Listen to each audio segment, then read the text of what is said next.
Acompañante.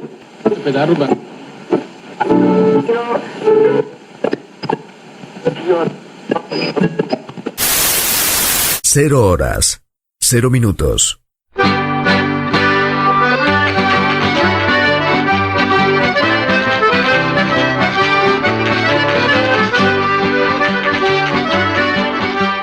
ABC, órgano de difusión de la Asociación Benéfica y Cultural del Partido de Corcubión.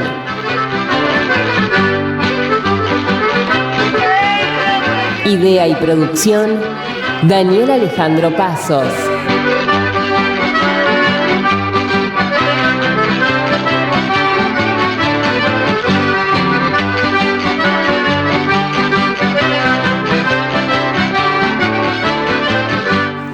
Producción general, ABC del Partido de Corcubión.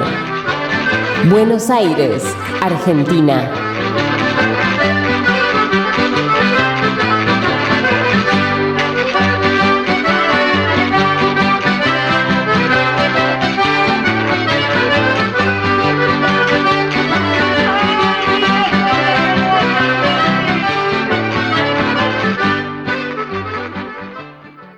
Hola, hola, ¿cómo les va? ¿Cómo andan?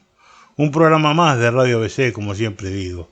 El número 116, para ser exactos. Y como siempre en este programa traemos nuevos personajes, le damos una vueltita más y tratamos de traer personas que sean interesantes, que se puedan escuchar historias de vida o historias de nuestra emigración gallega, historias y cuentos de nuestra Costa da Morte, y hoy específicamente nos vamos a Noia, a la Serra de Outes especialmente. ¿Por qué? Porque vamos a hablar con el padre, quien yo considero el padre de la música celta aquí en la República Argentina, y les voy a explicar por qué. El señor se llama nada más y nada menos que Rodrigo Romaní. Es un afamado arpista. Hoy en día ya está a punto de jubilarse en la Orquesta de Música Tradicional Son de Zeus, la orquesta de música tradicional más grande que tiene Galicia hoy y que representa a toda Galicia desde Vigo, pero que empezó fundando nada más y nada menos que Milladoiro. Entonces hablamos con él desde que empezó su historia como músico hasta la actualidad. Nos va a contar un accidente que tuvo, cómo superó ese accidente y pudo salir adelante y seguir tocando el arpa. Nos va a contar sobre Son de Zeus, nos va a contar sobre Milladoiro, cómo fundó Milladoiro, y nos va a contar cómo empezó en la música, que cuando ustedes lo escuchen no van a poder creer lo que nos cuenta Rodrigo Romaní. Yo, se los digo, me quedé con la boca abierta, escuchando cómo arrancó su historia como músico. Y qué hermosa anécdota que nos cuenta. Vamos a hacer lo siguiente. Vamos a pasar un avisito. Vamos a escuchar la entrevista con Rodrigo Romaní. Y hoy basada pura y exclusivamente con la música de todos los grupos donde participó Rodrigo Romaní, que es una maravilla de música. Así que vamos a tener un programa que yo, a los que son melómanos como yo, que tengo la suerte de tener este vicio que es la música, a los que les guste las historias de vida tan importantes como la de Rodrigo Romaní, yo les recomiendo que aprovechen este programa porque es extraordinario. Así que nos vemos al final. Les mando un abrazo.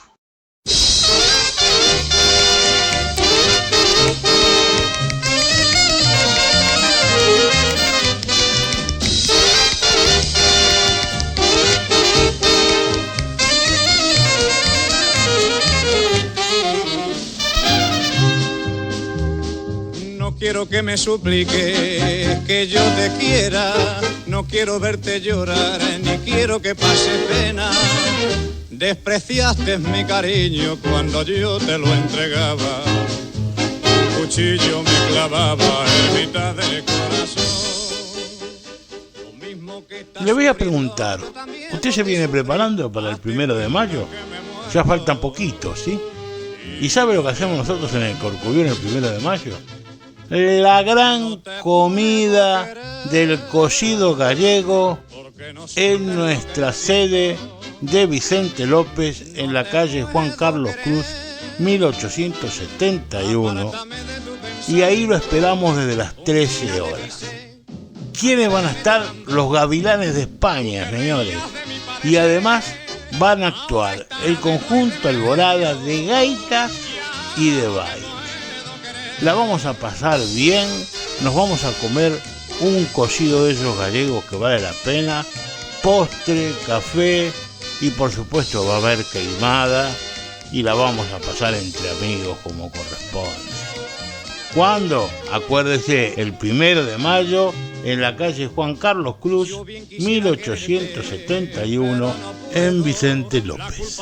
Para reservas, como siempre, no llamen todavía a la sede. Están terminando la parte de abajo, pero todavía falta un poquito. Entonces llamen directamente, como siempre, de lunes a sábado, de 10 a 20 horas, en el 155-618-7713. Vuelvo a repetir el número: 155-618-7713. No se pierda pasar con nosotros el 1 de mayo con un cocido de aquellos que son los gallegos, como Dios manda, con buena música y con Galicia, con los grupos de gaita y de baile de la institución. Los invitamos y no se lo pierdan. Lo esperamos. No te puedo querer, porque no sientes lo que yo siento. No te puedo querer, apártame de tu pensamiento. Un día te quise, al verme llorando, tú te reías de mi padecer. Ahora está la de no hay remedio, ya no te puedo querer.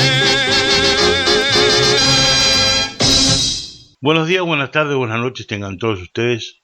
Un programa más de Radio ABC. Y hoy estoy muy contento porque voy a hablar con una persona que a mí particularmente me sirvió de ejemplo y creo que es uno de los pioneros.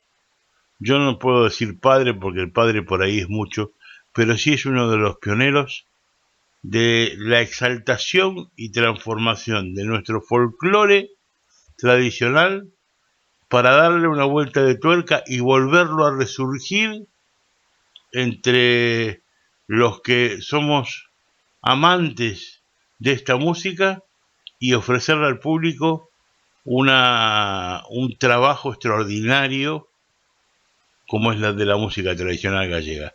Estamos hablando nada más y nada menos que con don Rodrigo Romaní, el creador y fundador del grupo Milladoiro y de un montón de grupos que hoy es para mí, de mi punto de vista, es el padre, casi se podría decir, de la música folk en Galicia. Hola Rodrigo, ¿cómo te va? Hola, me va muy bien, pero el título me va un poco grande.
Bueno, yo soy, A mí me va muy bien. soy medio de, como dicen en España, de hacer un poco la pelota con los invitados. Pero, pero la verdad que sí, mira, yo desde mi punto de vista, estudiando más o menos lo que es la historia de la música tradicional gallega y cómo se fue llevando esto en los años 70, hubo personas como tú que refundaron la música casi tradicional, la transformaron en música folk, por ahí, bueno, queriendo imitar a lo que se hacía en Irlanda, tal, y lo sacaron adelante con el grupo emblemático más importante que tuvo este país, que es Galicia, por supuesto. Cuando digo país estoy hablando de Galicia en este momento, que es Milladoiro, ¿o no? Sí, lo que pasa es que la vida manda y simplemente tuvimos la suerte de estar en el sitio adecuado, en el momento adecuado y, y tener toda esa música a disposición para darle un tratamiento. Y además lo hacíamos no de manera muy consciente, porque mirábamos los ejemplos que había afuera y aquello nos gustaba y dijimos, bueno, vamos a intentar hacer algo parecido aquí. Y bueno, salió muy bien, porque, bueno, pero está más allá de nuestro control. Son cosas que suceden así y es extraordinario que sucedan así. Pero eso, teníamos un repertorio inmenso para poder trabajar que no se había trabajado antes de aquella manera. Los que vinieron después ya lo tenían más difícil, porque tenían que echarle todavía más imaginación. Pero bueno, nosotros tuvimos suerte, sí. Sí, había grupos también en aquel momento como Brat, Doa y demás, mismo esos principios de Fuya los Ventos, trabajando en la música tradicional, pero desde otro punto de vista. Era un movimiento que empezó también con Luis Emilio Batallán, Viviano, bueno, hubo varios, seguramente, en toda esa movida que hicieron el resurgir de la música folclórica gallega, pero exaltando el galleguismo. Pero lo importante de Milladoiro, desde mi punto de vista, que ustedes también fueron un faro para grupos en Argentina, por ejemplo, como Jeito Novo, Sete Netos y muchísimos más, que se basaron en lo que veían, en lo que ustedes dieron, y transformaron también, hicieron una vuelta de la música celta, un movimiento muy importante acá en Argentina. Es que la materia prima con la que se trabaja es muy bonita.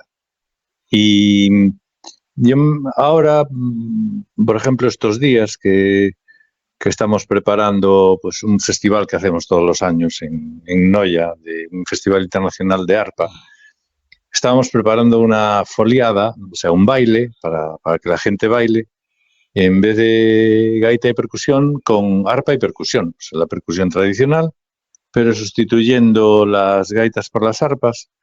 Entonces, intentando tocar pues de la misma forma y con el mismo espíritu, el mismo aire, pues los clásicos de la música tradicional, aquellos por la música tradicional gallega, aquellos por los que los gaiteiros empiezan siempre, pues Stroupele, Agrelada, todas esas piezas que son...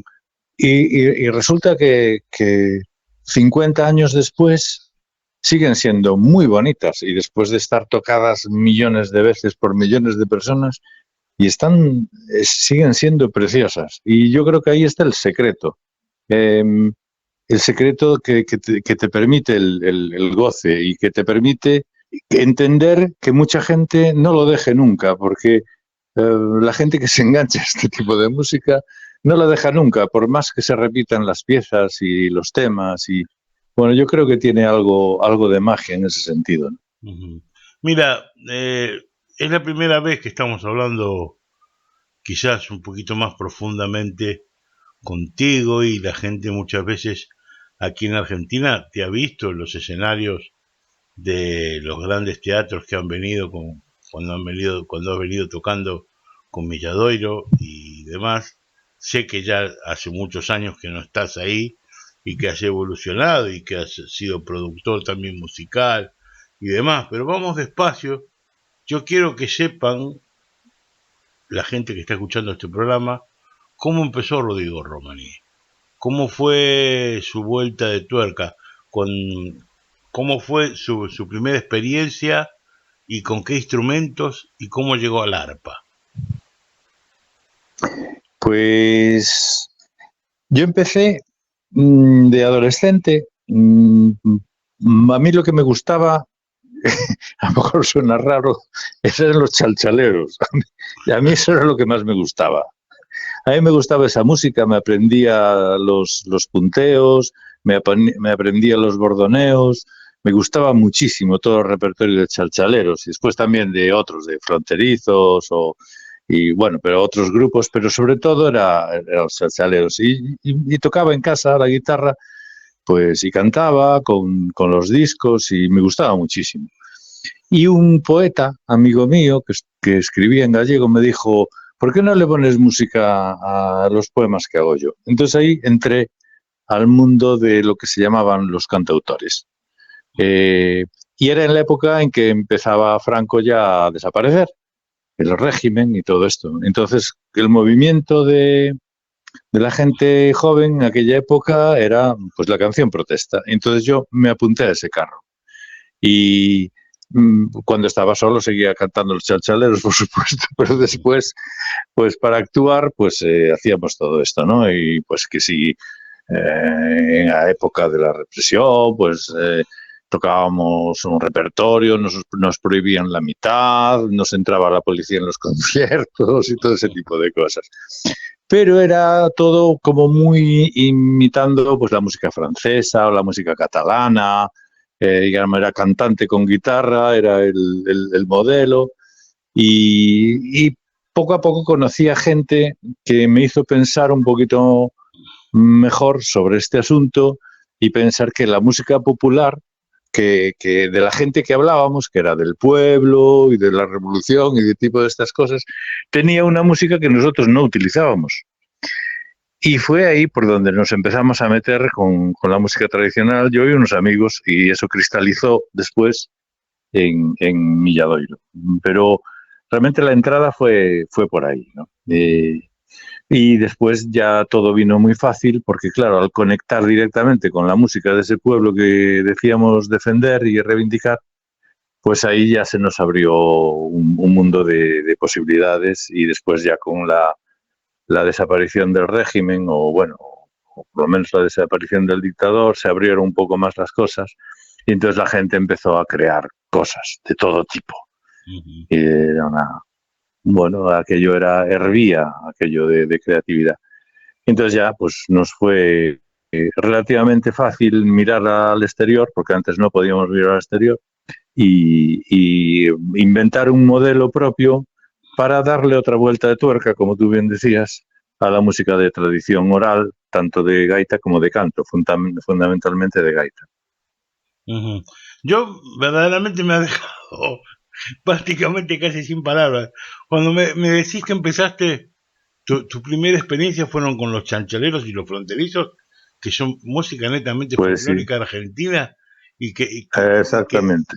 Y que de ahí hayas saltado a lo que sos hoy en día. La verdad me dejaste con la boca abierta.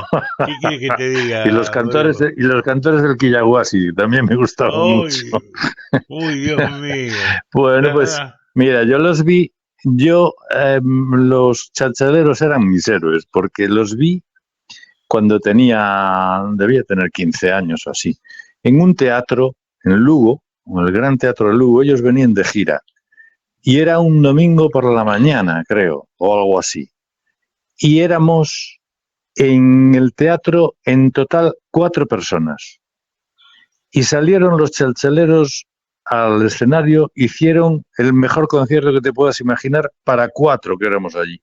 Entonces aquello era impresionante. A mí eso me enganchó. Yo quiero hacer esto, porque era maravilloso. Esa energía para 4 personas y uno de ellos tenía 15 años. O sea, fíjate, es una profesionalidad a tope. O sea, es disfrutar contigo mismo, no solamente del aplauso del público, sino de aquello que estás tocando. Y eso es una maravilla. Bueno, yo tuve la suerte de compartir escenario con los chalchaleros en el Teatro Avenida, una vez con Jayton Oak Caray, qué envidia. en su momento. O sea, tuvimos una oportunidad de poder compartir escenario nada más, o sea, tocaron ellos, después tocamos nosotros, pero los vi hacer Ya. sonido, los tenía al lado, o sea, terminamos de hacer sonido nosotros, que tocábamos últimos, y como ellos tocaban primero, hicieron sonido después, y los tenía ahí, Ujú, y pude hablar con ellos y conversar con ellos, así que la verdad que sí, son personas que verdaderamente eran muy atrayentes, muy hipnotizantes, ¿sí? Así que en eso te puedo sí, dar la razón. completamente.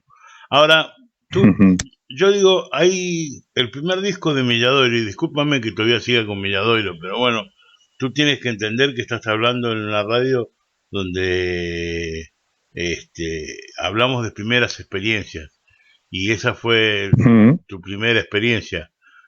Digo, porque ya ujú, vamos a llegar a Son de Seu, vamos a llegar a eso, pero ese primer ujú, disco de Milladoiro, que se llamaba Milladoiro, que yo lo conseguí de casualidad en una batea de una disquería aquí en la Argentina que llamaba el Centro Cultural del Disco, que era de un gallego que siempre importaba cosas y traía, era el único que traía cosas de España, ¿me entiendes? Y de pronto apareció un cassette que se ujú, llamaba Milladoiro. Y cuando escuché por primera vez ese disco, yo me quedé pasmado, porque yo dije, señor, digo, ¿cómo se puede hacer con la música tradicional algo tan maravilloso? O sea, yo sé que vos te basaste mucho en, en lo que era la música por ahí irlandesa o escocesa y demás, como para poder hacer ese primer disco, que además, ujú. ¿quiénes estaban? Ustedes no estaban todos.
El disco este nació de la colaboración de mi compañero de canción revolucionaria y de protesta, que era Antón Seoane, y de un componente de Faíscas do Xiabre, que era un cuarteto de música tradicional, dos gaitas, tambor y bombo, que era Pepe Ferreiros.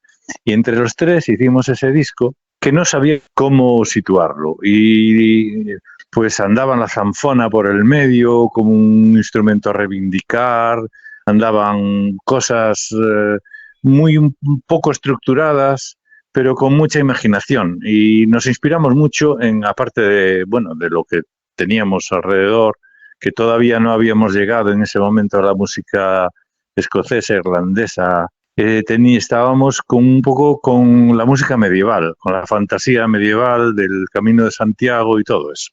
Y de esa inspiración nació ese primer disco, que le llamamos así, Milladoiro, y se le ocurrió a Pepe Ferreiros el nombre, porque eran los sitios donde los peregrinos dejaban piedras en el Camino de Santiago, y esos sitios pues se llamaban Milladoiros, y entonces como el disco iba sobre el Camino de Santiago y sobre la fantasía medieval y todo eso, pues le pusimos el nombre.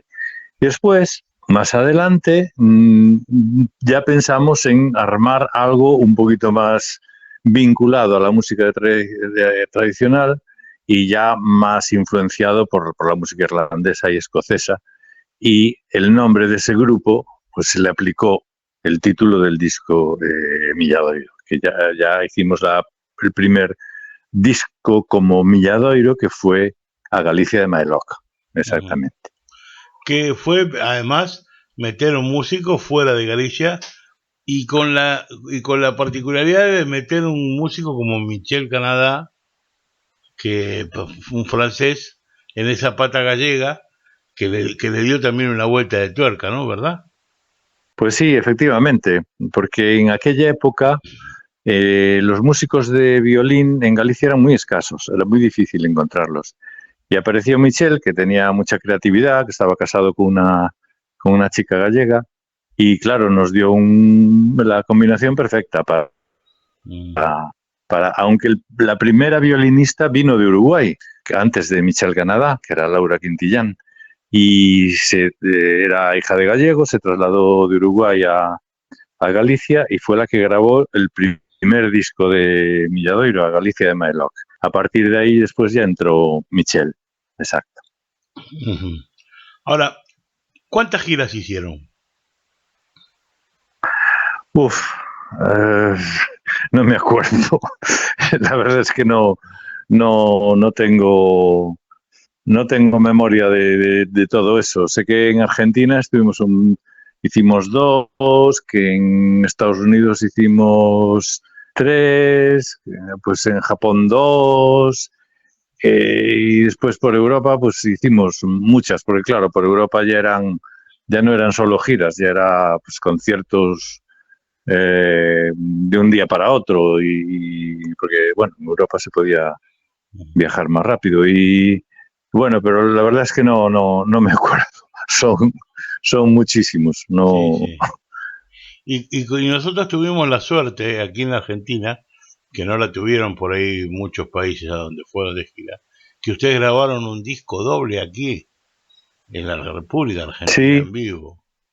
La verdad. Efectivamente. En Rosario y en Buenos Aires, sí. Uh-huh. Sí. Así que sí, en Rosario había llovido. Me acuerdo, el concierto de Rosario me acuerdo porque llovió una barbaridad. Estaban las calles de Rosario estaban inundadas. Fuera tremendo, sí, de eso no se me olvida, sí.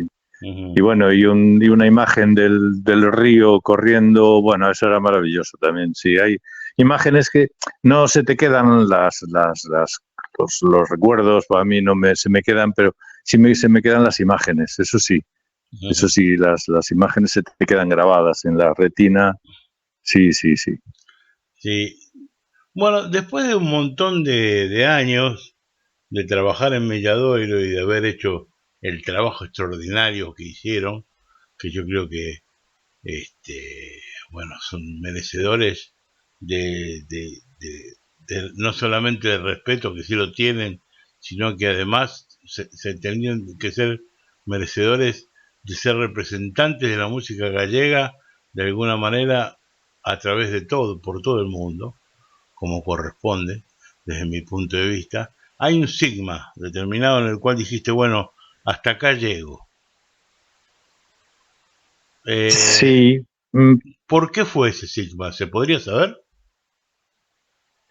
sí, bueno, fue yo creo que por soberbia por mi parte, porque, no sé, de repente empecé a sentir que estaba repitiendo el mismo esquema y que llevaba demasiados años repitiendo el mismo esquema y que pensaba que podía hacer otro tipo de cosas. Bueno, no sé si llamarle soberbia, yo creo que fue sí, un poco de vanidad sí que había por mi parte. Y entonces, bueno, pensé en hacer una carrera así en solitario y bueno, pues me metí, les dije a ellos tal bueno, que quería soltar la creatividad por ahí adelante y que no era compatible con Milladoiro y bueno, y así fue, que ellos luego se llevaron una decepción muy grande. Pero bueno, esas son las cosas que nos pasan en la vida, que a veces no sé si fue un error o un acierto. En todo caso fue lo que fue y yo me dediqué a hacer otro tipo de proyectos y otro tipo de cosas que quizás si me hubiera quedado en Milladoiro pues no hubieran existido. No lo sé. Tampoco creo que estemos para juzgar lo que hicimos y lo que dejamos de hacer. Yo creo que No, bueno, no somos tan autores de nuestros actos como parece. no, por supuesto, porque también puede haber un poco de hastío. Esas cosas suelen pasar normalmente. Yo digo, la pregunta era porque desde mi punto de vista hay un segundo Rodrigo Romaní que es en el final de Milladoiro y como arranca cuando arrancas creo que primero como productor, ¿no? Que creo que le produjiste en su momento algo a Susana Seivane y a Magoya Bodega y a varios músicos, ¿o no? Sí, así efectivamente. Al mismo tiempo, pues sí, compartía los trabajos pues con producción. Sí, hice las primeras cosas de Susana Seivane, hice las primeras cosas de Treixadura, ¿no? También. Y bueno, en aquel momento me gustaba mucho también trabajar en estudio, entonces, bueno, ponía un poco mi experiencia al servicio de los artistas que en esa época estaban empezando. Y bueno, nada, lo pasé muy bien y lo disfruté mucho con ese trabajo. Bueno, luego de todo esto que me cuentas, bueno, calculo que la vida nos pasa a todos, ¿no? Y uno viene la carrera y demás, pero en definitiva sale el primer disco solista, que ese primer disco solista a mí es como que no sé, me enamoró de golpe, y lo tengo que decir sinceramente así, que fue Albeida, ¿no? Yo cuando escucho eso, es como que, especialmente la alborada, la primera alborada que tiene Albeida, inclusive la hice como parte fundamental de mi vida musical. Así te puedo llegar a decir, te lo tengo que decir así sinceramente. Para mí es una obra pues qué bonito. Que la escucho porque para mí era algo fundamental. Ese disco en total prácticamente para mí fue algo buenísimo. ¿Cómo lograste eso?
Pues eso, porque tenía muchas cosas así en la cabeza.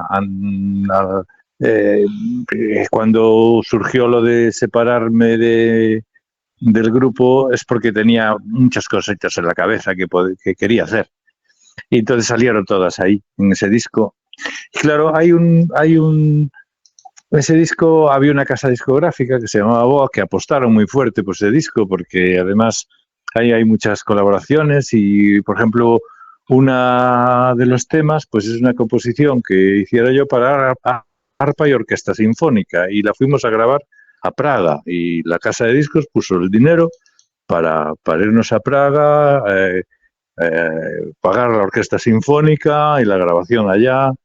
Y bueno, pues la verdad es que se hicieron vídeos que en aquella época no se hacían prácticamente y pues fue una apuesta muy fuerte de la casa de discos que al final salió perdiendo porque no se vendió tanto como se esperaba, porque claro, la gente a lo mejor esperaban pues una música más en la onda de Milladoiro y claro, ahí hay canciones, hay pues algo de poesía, algo así, y claro, quizás no, la gente se esperaba otra cosa, entonces no vendimos tanto como se preveía. Fue un cambio muy radical. Ahora, yo dejé en ese disco todo lo que traía así dentro para expresar, sobre todo a nivel de melodías y de estética y tal, y bueno, y ahí quedó. Yo te digo, o sea, no sé lo que haya escuchado la gente, pero a mí se me transformó en un disco de culto. Ya, pues muchas gracias por el tal. Yo creo que también, a ver, creo que sí tiene cosas muy, muy, muy curiosas que no podría volver a repetir. Lo que pasa es que como producto de marketing, pues no fue un producto que funcionara como se esperaba, ¿no? Y Claro. bueno, pero bueno, creo que yo lo pasé muy bien haciendo, desde luego. Hicimos conciertos después con tal motivo, pues los defendimos en directo pues muchas veces y la verdad fue mucho trabajo, pero bueno, creo que está ahí y bueno, para quien lo quiera aprovechar, pues ahí No, está. por supuesto. Mismo vi un recital tuyo en vivo en Radio Galega, que lo pasaron por la televisión, no sé si por la televisión de Galicia, o que la verdad que, bueno, estuvo interesantísimo, que todavía está en internet, ¿no? Que bueno, ya ibas metiendo Sí, por ahí me algunas imagino que otras sí. cosas y demás. Sí, Después, me imagino que sí. después vinieron Cantos Caucanos. Acá es a donde con Cantos Caucanos me parece que, a ver, era mucho más Rodrigo Romaní, ¿no? Componiendo y haciendo cosas como al principio de tu carrera, digamos.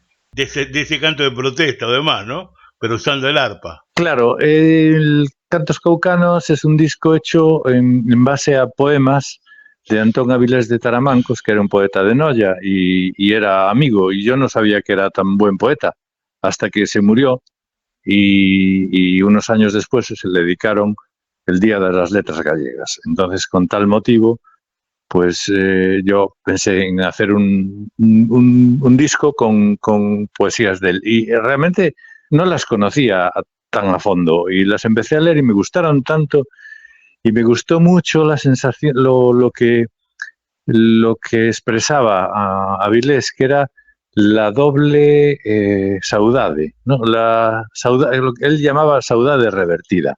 Avilés de Taramanco se fue muy joven de aquí de Noia, se fue para Colombia y estuvo en Bogotá y tal, y después acabó en el Valle del Cauca. Y allí escribió cosas muy bonitas. Y entonces su sentimiento que quería expresar, que él tenía saudade allí en el Valle del Cauca de Galicia, después se venía a Galicia y quería volver al Valle del Cauca porque lo tenía en la cabeza. Entonces esa historia de doble morriña, de una frase que decía él, que nunca vuelve el mismo hombre al mismo sitio, cosas así tan bonitas que bueno, me gustaron mucho. Entonces hice el disco y claro, no tiene nada que ver con la música de tradición oral de la gaita o del canto, es que no tiene nada que ver. Entonces, claro, en ese mundo me metí y ahí salió también ese disco. Hay una canción tradicional al final, pero bueno, está como un poco a calzador ahí también metida. Entonces, bueno, fue una cosa así, un proyecto muy, muy, muy peculiar, muy singular con esta intención. Sí, igual en este disco hay un solo de arpa que yo te digo sinceramente me tengo que sacar el sombrero, ¿no? Que es a Torre Noir. O sea, Torres Noir, sí, ya. o sea, Sí, eso es cierto. Ahí, ese es un aire, es un alalá tradicional, que bueno, es una creación sobre un alalá tradicional, porque el tema tradicional son 4 compases, pero después todo el resto, pues es inventado. Pero sí, vino ahí y fue a parar ahí porque el título era el título de una de las obras de Avilés, Torres Noir, que su abuela le decía, ai meu neno, sempre estás facendo Torres Noir, ¿no? Torres en el aire y tal. Entonces, bueno, pues eso también me gustó mucho y inspiró un poco esa obra, ¿no? eres un romántico, Rodrigo, por lo que estás hablando. Sinceramente. No sé, no tengo mucho los pies en la tierra, no. Ya. A veces no, desgraciadamente no. No tengo muchos pies en la tierra.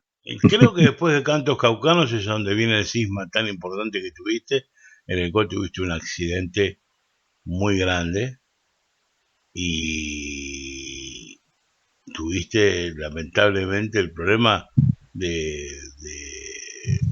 de romper un tendón, ¿no? En uno de los dedos, los cuales te dejó una mano que no sabías cómo ibas a poder, y tuviste que cambiar toda tu manera de tocar el arpa para volver a tocar el instrumento. Es verdad, ¿no? Sí, tenía 50 y algo, tenía 53 años. Y no, un poco más, 50. Sí, bueno, por ahí. Y claro, perdí la falange de un dedo en un accidente casero. Y entonces, claro, al tocar el arpa, pues cuando vas rápido y este tipo de cosas, pues ya no puedes hacer nada. Y entonces dije, bueno, pues se acabó. Y nada, hasta aquí llegamos y listo. Entonces, pues luego la gente me decía cosas, de que hay un cirujano no sé dónde que hace no sé qué. Alguno también se aprovechaba y decía, mira, te rompemos el dedo pulgar, te lo insertamos en los... Bueno, cosas de todo tipo, porque claro, como yo vivía de eso, pues claro, la gente... Y al final,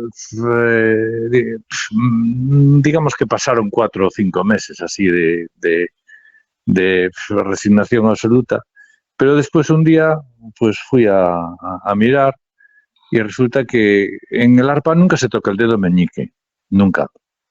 Y dije, bueno, pues a lo mejor en vez de hacer una escala, en vez de hacer meñique, porque el problema lo tuve en el anular, en vez de hacer meñique anular medio, y si hago meñique y paso al medio directamente, ¿qué pasa? Entonces, pues empecé a ejercitarlo así y me dejé las uñas largas, porque entonces ya no tocaba con uñas, para compensar la distancia y poquito a poco, todos los días, dándole un poquito, pues al año siguiente ya pude hacer un concierto en directo, ¿no? En 2014, me acuerdo, porque fue cuando empezó el Festival Internacional de Arpa, lo creamos a partir de esa fecha, y ahí ya pude volver a tocar pues con una técnica muy, muy diferente, y bueno, pues cosas que tiene la vida, que a veces parece que se nos va a caer el mundo encima y no se cae nada, y no tenemos por qué lloramos más de lo que debemos llorar. No, pero sinceramente es ahí donde yo digo que tú eres un ejemplo para muchos músicos, o para mí mismo sos un camino a seguir, como ya te dije antes también cuando hablábamos de Dieguito Romero, que también tuvo un problema también en la mano y sin embargo sigue tocando la gaita sin ninguna clase de problema, porque se han adaptado perfectamente a poder hacer todas estas cosas. Y bueno, son ejemplos para muchas personas que uno vive del instrumento o es amante del instrumento y por ahí tiene un accidente y dice, bueno, dejo de tocar, ya lamentablemente no lo voy a poder hacer porque tuvo un problema. Y no, ustedes mostraron que a pesar de los problemas se puede seguir trabajando, se puede seguir haciendo.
Sí, nos adaptamos. Siempre hay una manera de adaptarse, siempre, siempre. Y eso es lo que tenemos que pensar, que lo que estamos asistiendo es a un cambio, simplemente, no a una sustitución o un abandono, sino a un cambio.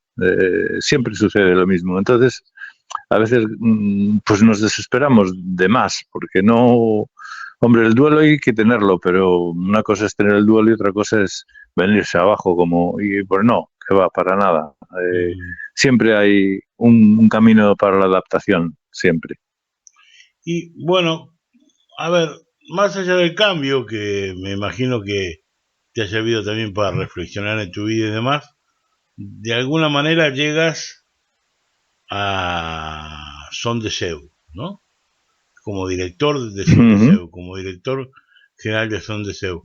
¿Cómo fue el ofrecimiento de, creo que fue, no sé si la Universidad Popular de Vigo o quien te lo haya ofrecido, como para poder lograr una orquesta de música tradicional tan importante que hoy en día refleja y vuelve otra vez a hacer el trabajo que vos hiciste en su principio en Milladoiro, ¿no? Porque esa orquesta es la representación de Galicia al mundo, prácticamente, en su música tradicional. Cuéntanos cómo es eso, ese trabajo, cómo lo lograste. Pues es como bien dijiste, otra vuelta de tuerca más. Pero no lo logré yo, eso fue un equipo de gente. Ahí la cuestión es que en los años 90, a finales de los 90, pues yo me ofrecieron dar clase de arpa en Vigo, en lo que se llamaba, era la Escuela de Artes y Oficios, que en aquella época se llamaba Universidad Popular. Entonces dando unas clases de arpa y fui allí. Después surgió la oportunidad de hacer algo más y el concejal de Educación del Ayuntamiento de Vigo, tuvimos una conversación y entonces yo le dije que lo de las clases de arpa estaba muy bien, pero si podíamos relacionar las clases del arpa con las gaitas, con las zanfonas, con los violines y con todo esto, el canto, el baile y hacer una especie de escuela en donde todo estuviera relacionado, pues que sería muy bonito. Y además que a lo mejor allí surgía la oportunidad de hacer grupos grandes. Y entonces este hombre, pues que pensando en el futuro, dijo, pues me gusta mucho la idea. Y pues vamos a hacer no sabíamos cómo llamarle en aquel momento, le llamamos Conservatorio de Música Tradicional. De lo que se trataba era de que hubiera muchas cosas juntas, o sea, arpa, gaita de siempre, percusión de siempre, canto, todo eso, pero relacionado pues a través de asignaturas teóricas, a través de todo tipo de enseñanzas, que al alumno que fuera allí le abriera los ojos de que todo estaba relacionado. Y que en el arpa se tocaban cosas que tenían que ver con la gaita, en la gaita se tocaban cosas que tenían que ver con la zanfona y todo eso. Pero no había música escrita para que los alumnos tocaran juntos, porque estos instrumentos siempre se tocaron por separado. Entonces, ¿qué pasó? Pues que un equipo de gente, que éramos los profes, lo reunimos y dijimos, tenemos que hacer música para el conjunto instrumental de la escuela. Y tenemos que inventárnosla, o sea, hacer una adaptación de los temas de la música tradicional para que pueda tocar pues los arpistas, los violinistas, los flautistas, los gaiteros, y así creamos un repertorio pequeñito al principio. Y el conjunto instrumental nos pareció tan chulo y tan nuevo que dijimos, pues esto tiene que salir afuera. Y lo sacamos fuera. Nos ayudaron a tocar fuera de la escuela, ya en un teatro, en Vigo, en el año 2001, y tuvo muchísimo éxito. Y a partir de entonces dijimos, bueno, pues esto tiene que ser una orquesta, y así fundamos Son de Seu. Después fue funcionando muy bien, porque es una orquesta que vive de la generosidad de sus componentes. Porque esta orquesta, si fuera profesional, sería absolutamente inviable hoy en día, tal con los esquemas que tienen digamos, la gente que maneja el dinero en el mundo cultural de Galicia, pues no se les ocurre tener una orquesta profesional de música, sí. O sea, con músicos con un sueldo al mes. No se les ocurre. Entonces tiene que ser gracias a la voluntad de estas músicas y músicos que son los que forman la orquesta, ¿no? y el mérito es de ellos. La verdad que es una orquesta folk y los profesores que son extraordinarios, ¿no? Porque estamos hablando de un gaitero como Joaquín Chesteira, un sanfonero como Ancho Pintos, tú que estás con las arpas. En violín está Alfonso Franco y Begoña Riobó, sí. Claro, dos buenos violinistas. Claro. ¿Y las pandereteras? Sí, sí. ¿Quién las está trabajando en este momento? Hasta ahora lo hizo Xisco Feijó. A partir de ahora están en otra fase. Y también en percusión está Chuco Estevez, que es es un profesor de la escuela. Y yo ya lo dejé el año pasado. O sea, el año pasado dejé de ser director de Son de Seu y porque, bueno, ya me voy a jubilar este año. Entonces ya los proyectos en la escuela de Vigo ya tienen que ser contar con otras personas, no ya conmigo. Entonces, bueno, me despedí de la orquesta en una gira que hicimos en junio del año pasado. Sí. Yo te digo sinceramente, lo único que lamento es que no hayan podido venir por Buenos Aires, así como venía Millador. Pues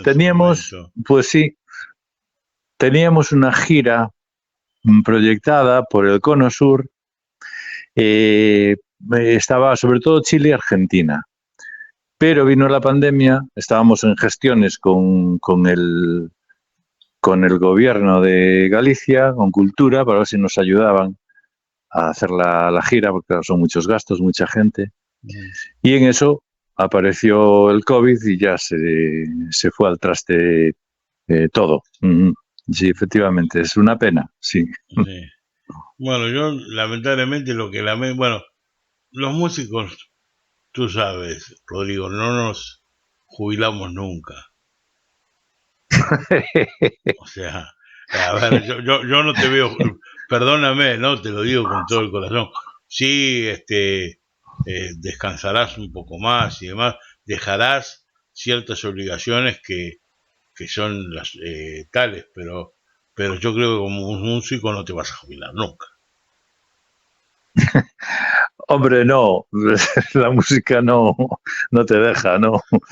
No, la verdad es que no, jubilar, a ver, de hacer música no me voy a jubilar nunca cuando me muera, pero antes no creo, pero sigo componiendo cosas y bueno, también componiendo cosas para Son de Seu y todo esto, y aparte pues tenemos aquí en Noia todos los años un festival internacional de arpa, donde bueno, traemos a gente de todo el mundo y hacemos cosas, y también vinculadas con la música de tradición oral. Y bueno, pues ahora estamos con un proyecto de meter el arpa en los hospitales, para tocar para la gente, para los pacientes, así al lado de la cama, un proyecto muy bonito a base de voluntariado también, de gente voluntaria que se presta a arpistas a hacerlo. Y bueno, tenemos... hay una orquesta de arpas ahí en Noia, que sacó un disco y todo y demás inclusive. O sea... Sí, hay una cosa que se llama Noia Harp Consort, que hicimos para reconstruir los instrumentos de piedra del pórtico de la iglesia de Noia de San Martín, que son muy bonitos y hay muchas arpas por el medio.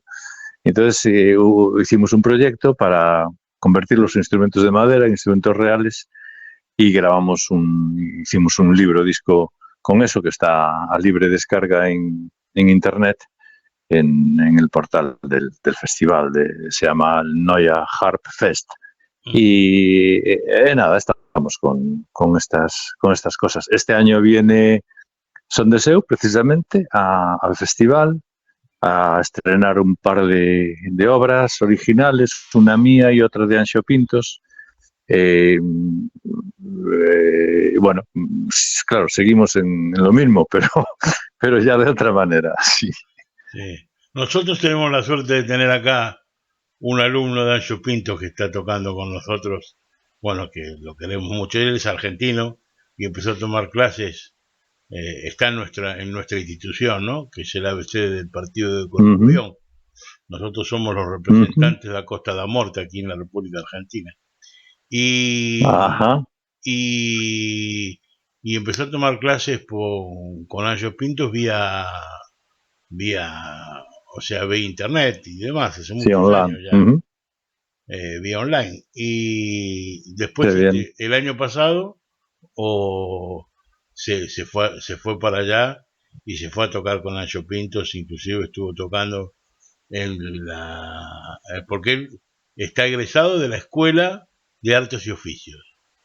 O sea, tomó las clases vía online y se recibió en la Escuela de Artes y Oficios y todo, que fue a recibir el diploma allá a Galicia y todo. Así que tenemos la suerte de tenerlo, que es nuestro querido compañero Corripio, que es parte de nuestro grupo, ¿no?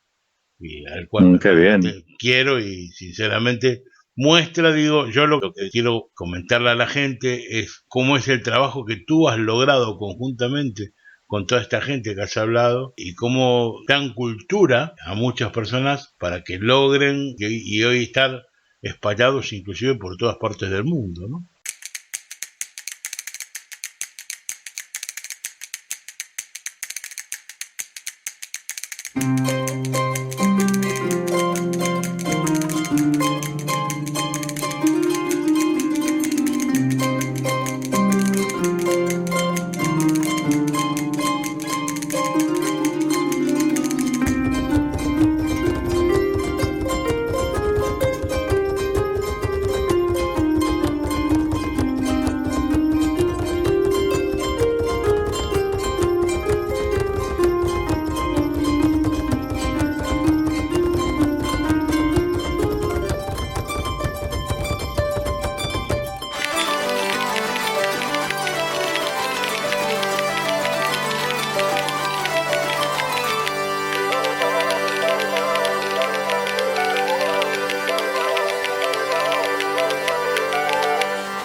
Sí, la verdad es un trabajo muy bonito. Al principio estaba centrado en el público de Vigo y ahora viene gente de todo el mundo. La escuela se llama Escuela Municipal, porque la paga el ayuntamiento, Escuela Municipal de Música Tradicional y Folk, con el acrónimo ETRAD, llamamos así.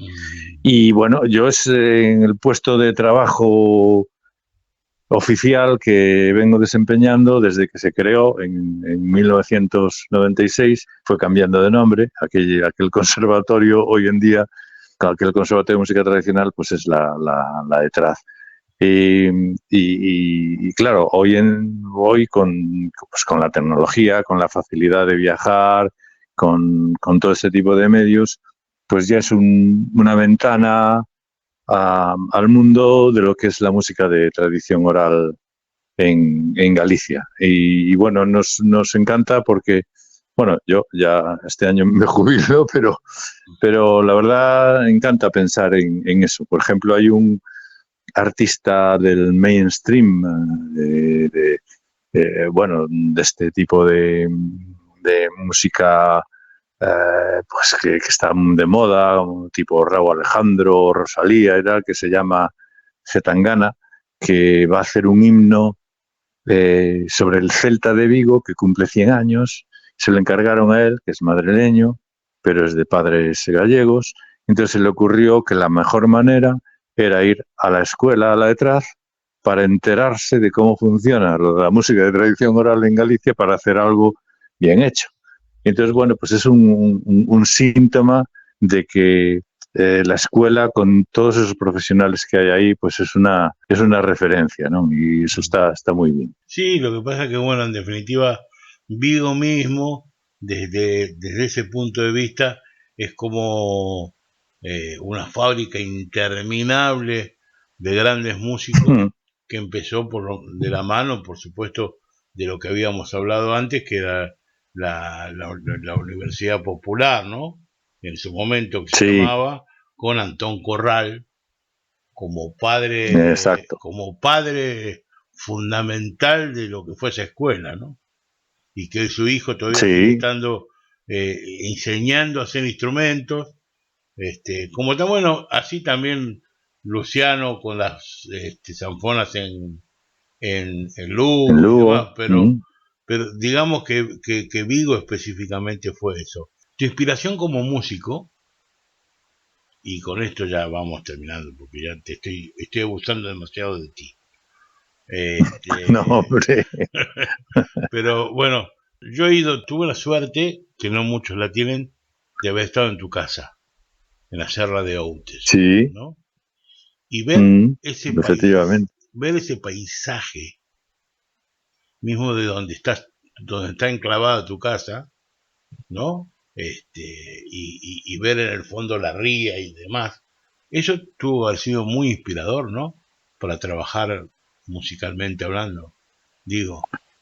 Sí, eso facilita las cosas, sí. Todo el mundo sabe que ese tipo de cuestiones que tienen que ver con la naturaleza facilita el trabajo, claro que sí.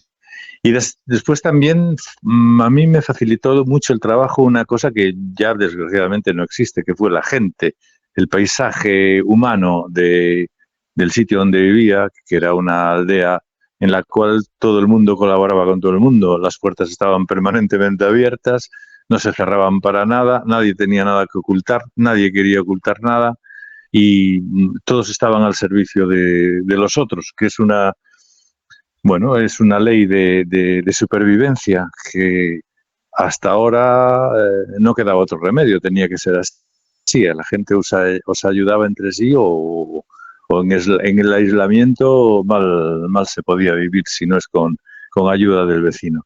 Y en ese grupo de gente que se reunía todos los días después de comer en un cubierto del lugar y de la aldea y se hablaban todas las cosas, ese fue realmente la inspiración, la ayuda para hacer música. Porque, bueno, traducir eso en música es muy bonito. Y toda esa gente, ya desaparecieron casi todos, salen en una foto en el disco Albeida. Precisamente hicimos una foto que le hizo un gran músico y fotógrafo que se llama Champiñón, es componente de DOA, uno de los primeros grupos.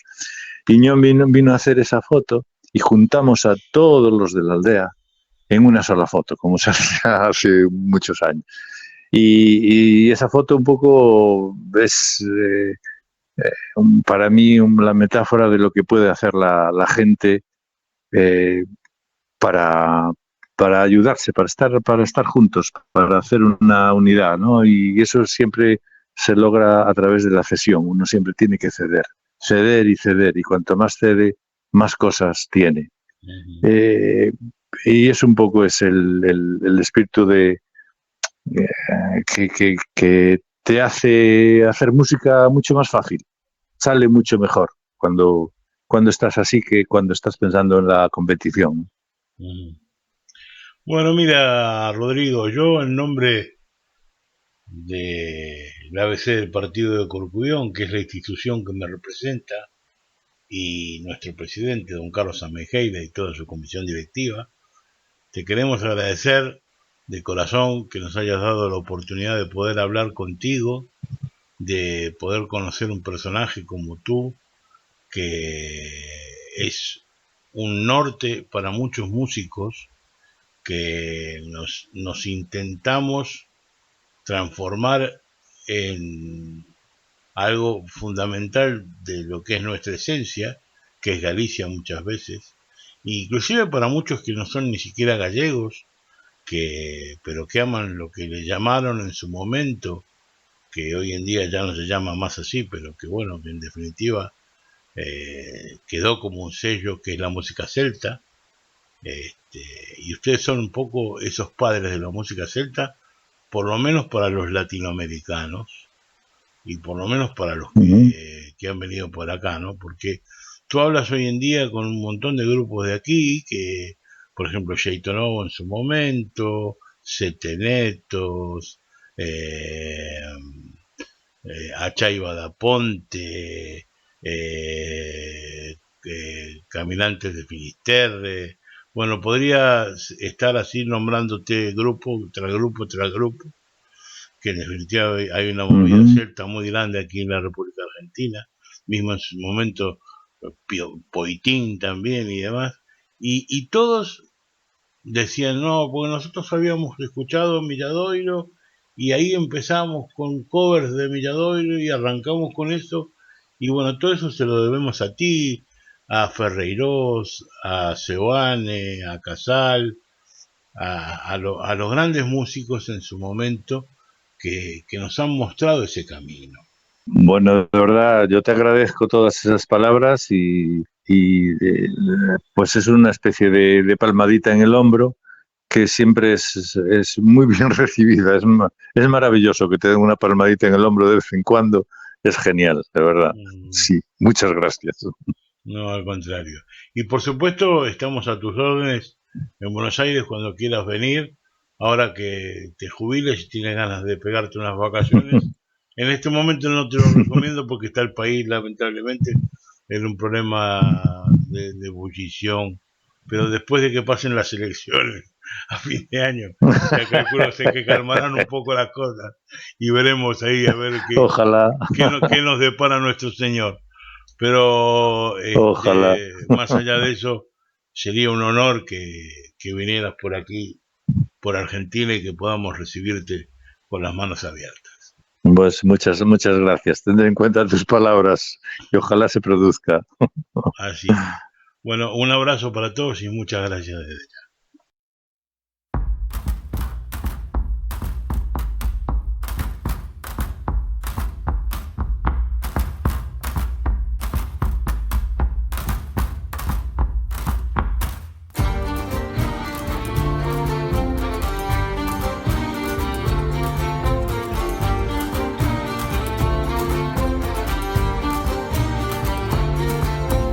Saín de Corme con día.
Y hasta aquí un programa más de Radio ABC.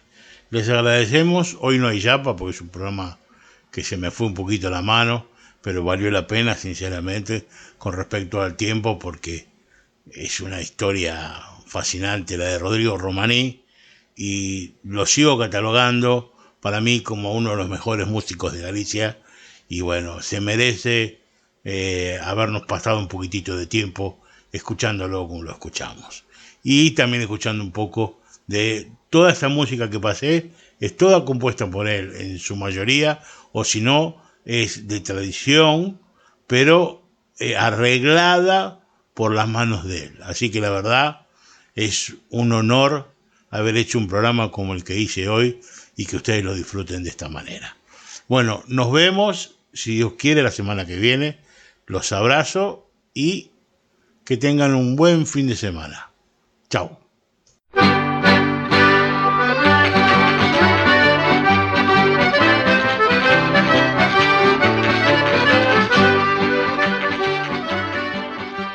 ABC, órgano de difusión de la Asociación Benéfica y Cultural del Partido de Corcubión.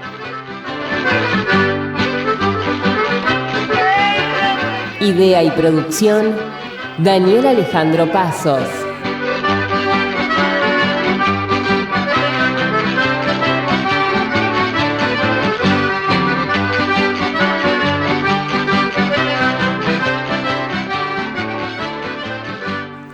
Producción general, ABC del Partido de Corcubión. Buenos Aires, Argentina.